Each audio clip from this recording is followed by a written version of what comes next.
ఈ ప్రపంచంలో ఒక విచిత్రమైన ఆర్గ్యుమెంట్ ఇది ఎలా ఉంటుందంటే, ఇప్పుడు చూడండి, మొన్న మీకు G20 సబ్మిట్ మీకు బాలీలో, ఇండోనేషియా బాలీలో జరిగింది. మీకు రష్యా అధ్యక్షుడు వ్లాదిమిర్ పుతిన్ డుమా కొట్టాడు ఆయన. మళ్ళీ మొన్న ఇండియాలో G20 సబ్మిట్ జరిగినప్పుడు దానికి కూడా ఈయన రాలేదు. కానీ అదే చైనా అధ్యక్షుడు జీ జింగ్పింగ్ ఒక ఇన్విటేషన్ వ్లాదిమిర్ పుతిన్కి ఇస్తే ఈయన పరుగున చైనా వస్తాడు. అంటే ఒలింపిక్స్ జరిగింది చూసారా, ఆ ఒలింపిక్స్ ఈవెంట్కి వ్లాదిమిర్ పుతిన్ రావడం. వచ్చిన వ్యక్తి ఏం మాట్లాడారు అంటే, ఇవాళ రష్యాకు చైనాకు మధ్య లిమిట్లెస్ ఫ్రెండ్షిప్ ఉంది అని చెప్పి మాట్లాడారు. సో ఇప్పుడు ప్రపంచ స్థాయిలో మీకు ఏం మాట్లాడతారు అంటే, Russia China best friends. So మీరు ఆలోచించండి, ఇప్పుడు రష్యాకు భారతదేశానికి మధ్య ఉండే ఫ్రెండ్షిప్ ఎలాంటిది అంటే, రష్యా యుక్రెయిన్ యుద్ధము మొదలైనప్పటి నుంచి ప్రపంచమంతా కూడా రష్యా మీద శాంక్షన్స్ విధించినా కూడా మొన్న G20లో కూడా మనము రష్యా యొక్క ఫేస్ను సేవ్ చేసాం, వాళ్ళని కాపాడాం. వాళ్ళ ఫారిన్ మినిస్టర్ పదే మోదీ గారికి చాలా థ్యాంక్స్ అండి. సో అలాంటి ఒక ఫ్రెండ్షిప్ ఇండియాకు రష్యాకు మధ్య ఉంది. మరి అలాంటప్పుడు భారతదేశం యొక్క బెస్ట్ ఫ్రెండ్ రష్యా అని చెప్పి మనం చెప్పుకోవచ్చా? మరి రష్యా వాళ్ళ బెస్ట్ ఫ్రెండ్ ఎవరు, భారతదేశమా చైనానా? ఒక్కసారి మీరు ఆలోచించండి. దీనికి ఒక క్లాసిక్ ఎగ్జాంపుల్ చెప్తాను. అంటే భారతదేశము పదే రష్యాను హెచ్చరిస్తుంది, మేము చైనాను నమ్మాం. 1962లో వాళ్ళు వెన్నుపోటు పొడిచారు, మాతో ఒక యుద్ధము చేశారు. మేము అన్అవేర్గా ఉన్నప్పుడు, మాకు తెలియదు లడాక్ దగ్గర అటువైపు ఇలాంటి ఒక కుట్ర జరుగుతుంది అని కూడా మాకు తెలియదు. చైనా వాళ్ళు మా భూ ప్రాంతాలను కబ్జా చేశారు. 2020లో కూడా మళ్ళీ అదే పనే చేశారు. ఏంటి, జీ జింగ్పింగ్ మహాబలిపురం వచ్చాడు, మోదీ గారిని కలిశాడు. తరువాత ఏం జరిగింది అంటే, లడాక్ దగ్గర చైనాకు భారతదేశం మధ్య ఒక స్టాండ్ ఆఫ్. మరి నువ్వు చైనా విషయంలో జాగ్రత్తగా ఉండు, వీళ్ళు మోసగాళ్ళు, వీళ్ళ జిత్తుల మారితనము మాకు బాగా తెలుసు. సో ఇన్ని మనము చెప్పినా కూడా రష్యా వాళ్ళు బ్లైండ్గా చైనాను నమ్మారు.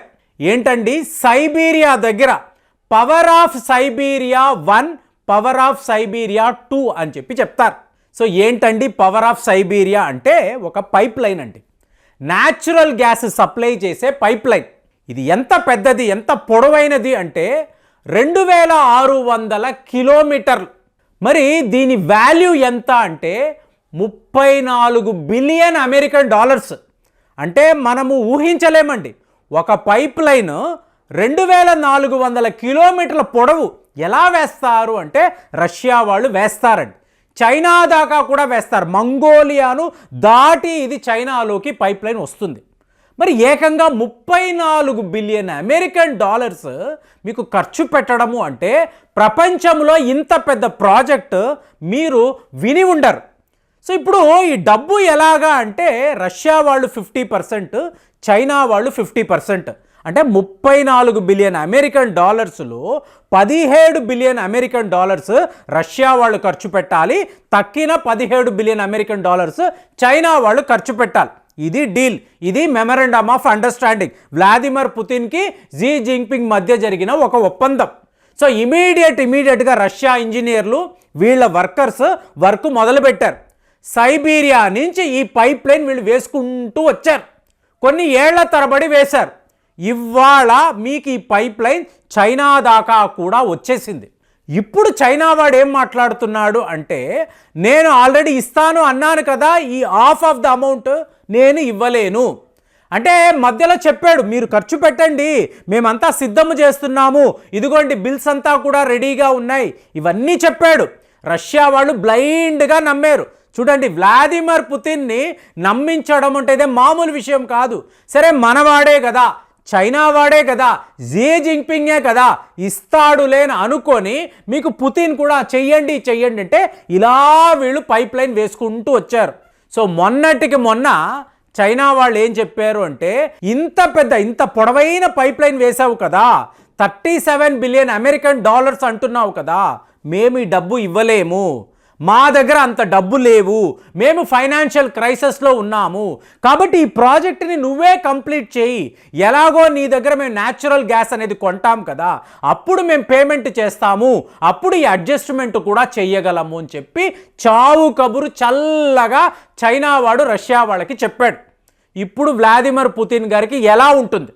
ఆల్రెడీ రష్యాకు జర్మనీకి మధ్య నార్డ్ స్ట్రీమ్ 1 అనబడే ఈ పైప్ లైన్ అమెరికా వాళ్ళు యుక్రెయిన్ వాళ్ళు కలిసి దానిని మీకు ధ్వంసము చేశారు. దాంతో రష్యా వాళ్ళు జర్మనీకి ఇవ్వాల్సిన ఈ న్యాచురల్ గ్యాస్ ఆయిల్స్ టోటల్గా ఆపేశారు. సో ఇవాళ వరకు ఇన్వెస్టిగేషన్ అనేది జరుగుతుంది. ఎవరు ఈ నార్డ్ స్ట్రీమ్ దాకా వెళ్ళారు, సముద్రము అడుగున బాల్టిక్ సీ దగ్గర ఉండే ప్రాజెక్ట్, దీన్ని ఎవరు పేల్చారు? సో ఇవాళ వరకు ఇన్వెస్టిగేషన్ ఉన్నప్పుడు రష్యా వాళ్ళ ఆశ అంతా కూడా ఎలా చెప్తున్నారు, ఆ ఫైనాన్షియల్ డ్రీమ్, చైనా వాడితో ఇంత గొప్ప ఒప్పందాన్ని మేము పెట్టుకున్నాము, మాకు ఆ 17 బిలియన్ అమెరికన్ డాలర్స్ వస్తే చాలా చాలా గొప్ప విషయం కదా, యుక్రెయిన్తో యుద్ధము చేసి చేసి చేసి రష్యా వాళ్ళ డబ్బంతా అయిపోయింది, ఆర్థికంగా చాలా ఇబ్బంది పడుతున్నారు, భారత్ ఇస్తున్న డబ్బుతోనే ఇవాళ రష్యా అనబడే దేశము ఈ యుద్ధాన్ని వాళ్ళు చేసుకుంటూ వస్తున్నారండి. అక్కడ కూడా ఏమైంది, ఇండియా చైనా యువాన్లో పే చెయ్యము, మేము ఇండియన్ రూపీ ద్వారానే పే చేస్తాము అనడంతో హాఫ్ ఆఫ్ ద అమౌంట్ ఇవాళ భారత్లోనే స్ట్రక్ అయిపోయి ఉంది.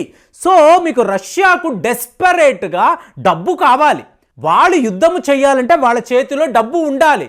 చైనా వాడు ఇస్తాడేమో అని చెప్పి 1000 కళ్ళతో ఎదురు చూస్తున్న వ్లాదిమిర్ పుతిన్కి ఇంత పెద్ద ఒక వెన్నుపోటు, బ్యాక్ స్టాబింగ్ చేశాడు చైనా వాడు.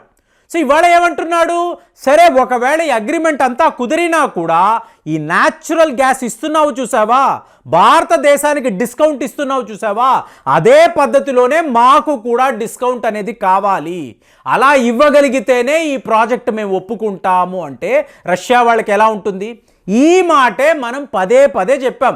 మనము సర్గే లావ్రోవ్కి చెప్పాము, వాళ్ళ యొక్క డిఫెన్స్ మంత్రికి చెప్పాము, చైనాను నమ్మకండి, చైనా వాళ్ళు నమ్మించి మోసము చేస్తారు, మా విషయంలో ఇదే జరిగింది, అమెరికా నుండి యూరోప్ యూనియన్ వాళ్ళతో కూడా వాళ్ళు అలాగే ప్రవర్తిస్తారు, మీరు జాగ్రత్తగా ఉండండి అంటే గుర్తుపెట్టుకోండి ఫ్రెండ్స్, రష్యాకు భారత్ మధ్య ఎప్పుడు ఎటువంటి గొడవలు లేవండి. ఒకవేళ చిన్న చితక గొడవలు వచ్చినా వితిన్ వీక్ 2 వీక్స్లో ఫ్రెండ్షిప్ అనేది ఇంటాక్ట్ అయిపోతుంది, మళ్ళీ వీళ్ళు కలిసిపోతారు. ఎన్నో ఘర్షణలను మాట్లాడాం, కానీ ఫైనల్గా ఇవాళ సుఖాయ్ 57 విమానాలు కూడా మేము భారత్కే ఇస్తాము, టెక్నాలజీ కూడా ట్రాన్స్ఫర్ చేస్తామని చెప్పి మళ్ళీ మనతోనే కలిసే ప్రయత్నాలు చేశారు. మరి అలాంటి రష్యా ఎప్పుడూ కూడా చైనాను ఒక శత్రు దేశముగానే చూసేది. రష్యాకు చైనాకు మధ్య ఎన్నో యుద్ధాలు వచ్చాయి, కానీ ఇవాళ వ్లాదిమిర్ పుతిన్, జీ జింగ్పింగ్ ఏం మాట్లాడుతున్నారు, లిమిట్లెస్ ఫ్రెండ్షిప్ అన్నారు. ఫైనల్గా ఏం జరిగింది, చైనా వాడికి ఏదైతే బాగా తెలుసో అదే పనే చేశాడు. ఇలా వీడు రష్యాని మోసము చేశాడు, నమ్మించి వీడు మోసము చేశాడు. మరి ఇవాళ రష్యా వైపు నుంచి రెస్పాన్స్ ఎలా ఉంటుంది? రష్యా యొక్క నిజమైన అసలు సిసలైన మిత్రుడు ఎవరు? భారతదేశము అంటారా, చైనా అంటారా? కామెంట్స్లో రాయండి. మళ్ళీ వచ్చే వీడియోలో కలుద్దాం. జై హింద్.